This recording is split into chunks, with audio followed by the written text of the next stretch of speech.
Alors, je vais traiter, vous savez que c'est un de mes sujets favoris, c'est l'instrumentalisation. Déjà en 1986, il y a 34 ans, j'ai publié un ouvrage qui s'appelait La pensée astrologique au sein d'un collectif Les transistors de l'astrologie. Bref, je ne rentre pas dans le détail, sur la base d'un travail qu'avait fait Serge Hutin aux éditions Marabout dans les années 68. Et je développais à ce moment-là déjà la notion d'instrumentalisation, c'est-à-dire que le récepteur déterminait la fonction de l'émetteur.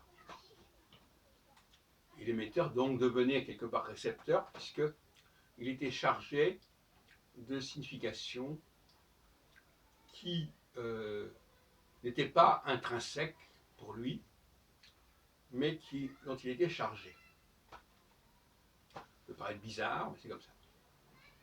Et alors, on peut aller très loin dans ce genre de raisonnement. Et je pense notamment au christianisme, au culte de Jésus. Un seul personnage, représenté, dans les conditions qu'on connaît, peut être instrumentalisé, si on peut dire, par des millions, des milliards de personnes.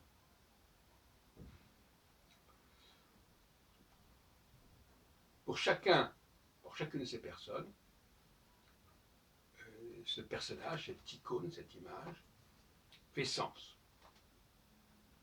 et apporte une certaine forme de nourriture, de satisfaction. Donc là aussi, on a une sorte de démultiplication. Vous savez que j'ai beaucoup parlé de multiplication chez Jésus, mais Jésus se démultiplie dans l'espace et dans le temps de façon prodigieuse. Cette démultiplication,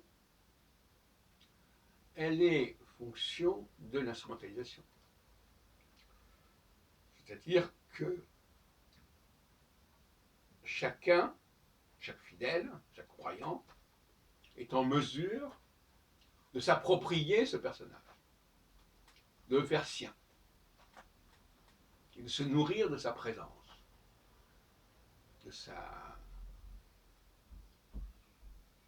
On peut l'observer, on peut le regarder, on peut le voir, sous une forme évidemment d'objet, mais tout de même. Et la question du célibat se pose à ce niveau-là.